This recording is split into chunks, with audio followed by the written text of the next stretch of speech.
Tinder is there to burn you, and it will. But the real Tinder, that is Tinder, the dating app I'm looking at today, and I'm looking at 5 beginner dating mistakes to avoid. If you're starting off on Tinder, you really want to avoid things. You want things to actually be positive rather than negative. And the negative thing and the known thing about the 2 studies that I'm looking from and drawing from this information is that, believe it or not, 80% of people that go online dating lie. The first thing that we look at is looking at the history of fraud with regard to this type of online dating. Now, it's really important to know that the fraud in this regard is based off religions and cultures. And in some religions, such as being a Catholic, it's more usual that people would have sex after marriage. That's traditionally speaking, of course. And then, with regard to Islam, another very well-known religion, again, there's different things culturally that are no-nos with regard to sex and dating and so on.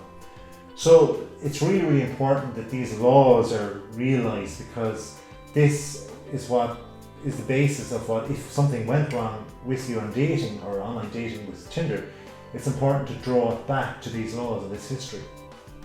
Then there could be issues with regard to homosexuality that are based on these laws, with regard to marriage, with regard to having somebody else's wife or husband, and all these different types of things. So these are the base of the laws. Second point is, and to avoid and to know about, is what's happening right now with regard to this fraudulent behaviour. And there is a lot of fraudulent behaviour. There's a lot of people duping people into dates or into sex or hookups, and then there's an outcome. So what is the actual outcome and what actually happens? Well, it's unprecedented in many ways, because they don't really know exactly how to legally base sexual exploitation on, because there's so many things going on in individual dates, and what's said, he said, she said, and so on. But one case is of a woman in Great Britain who tried to fool her female friend. Now, her female friend was obviously heterosexual and she was looking for a man. Now, the woman who fooled her tried to put on a mask of such, and she did. She put on a mask, and then she went and tried to have a date and then have sex with the woman. She used a prosthetic penis, amongst other things, to try and fool this woman. But the woman kind of realised there was something amiss. So she pulled off the mask and realised, of course, that this woman, her friend, was not a man. And this was a horrible experience for her. It went to court, and in court, that woman, the victim that is, she decided to communicate to the judge how it was an experience that was so horrible that perhaps she would have preferred, believe it or not, to be raped by a man. So such was the mental anguish and emotional turmoil that she had and experienced, that the judge dealt out about 8 years, believe it or not, of a sentence to the female in Britain. Another case was in Tennessee. Now, Tennessee, of course, in the United States has many, many different states and many different laws, but there are very, very few that are as proactive as Tennessee with regard, or have been with regard to dating, and dating that dupes people and fools people. Now, in this case, a man contacted many females and he pretended to be their partners or their husbands. He used their name and went and then tried to have a sexual fantasy with them, and he told them that his fantasy was that he liked the woman to be, well, dressed in a certain way, sexy way, and to be blindfolded and just tied up so that he could exploit her. So he went and did this, but he was found out and it went to court, and of course he got jailed, which is a good thing. So there's all this type of things to avoid. Then there's, of course, the present or a more recent study again in Great Britain, where a medical doctor who went on a date on Tinder, and the female on Tinder thought and agreed that they were going to have sex, and they went and had sex. And then as they had sex and they enjoyed it or didn't enjoy it, she then marched down to the police station and told the police that she was sexually harassed in some regard. The policeman checked her phone and could see that there were certain things written by her giving the license for the man to have sex with her. And he asked her, he said, "Look, there's nothing wrong here. What's the story? Why do you think that this is some sort of sexual problem?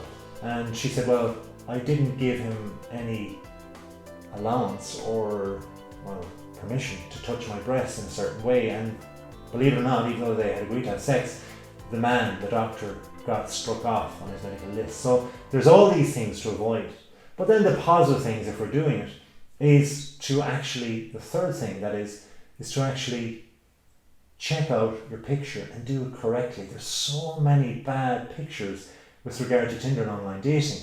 And remember, this is in an instant how people fail to capture the audience.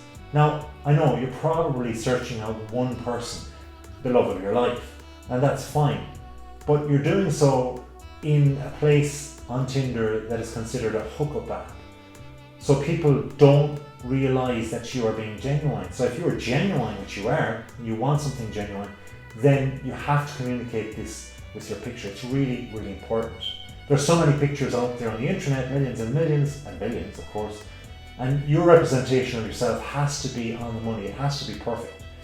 So there's so many people that are looking at the screen, and they're going to swipe and swipe and swipe, and they're going to see tens, if not hundreds of pictures, and in an instant they're going to click the one they actually want for right now. It's an instantaneous, attractive decision. And is it all about attraction? Yes, it is, because it's that split-second decision that makes a person go, well, yes or no, I want to date them or I don't.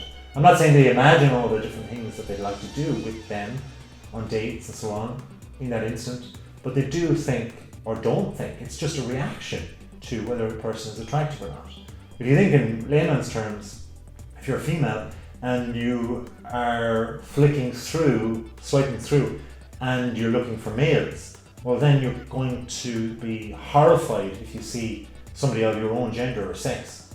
You're not going to want to see females if you're heterosexual. In the same way, if you're male, you want to see females, and if you see somebody who looks like a male popped in there, you're going to be put off. But it's similar with regard to how you're put off if the picture isn't properly and professionally done. So it's really, really important. What you have written down in your personality, your likes and dislikes, it really doesn't matter more than the picture. Unfortunately, it is that fickle, it is that accountable towards the picture. So beware of the picture. The fourth point about this, and to avoid when you're using Tinder, is you're up there already. So you have to accept that it's socially acceptable to be on Tinder. Believe it or not, there's over 9 million people in 2019, or by 2019, that were on Tinder worldwide. 4 million that is, that were in the United States. Now that's a lot of people. Once you put up your profile, you're seen by 9+ million people in the world. If you're perceived as being up there because of you're looking for a hookup, when in fact you're looking for something genuine, that's totally different. It's really up to you to put it out there that you're looking for something or whatever you're looking for. So it's really important. Now, if you're up on Tinder, you need to direct people to it.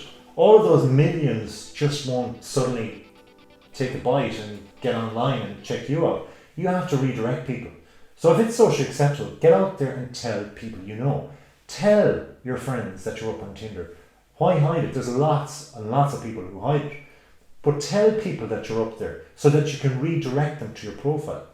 Even go on your social media, on your Facebook, on your Twitter, on your Instagram, or whatever it is, and redirect people. Pop your profile there.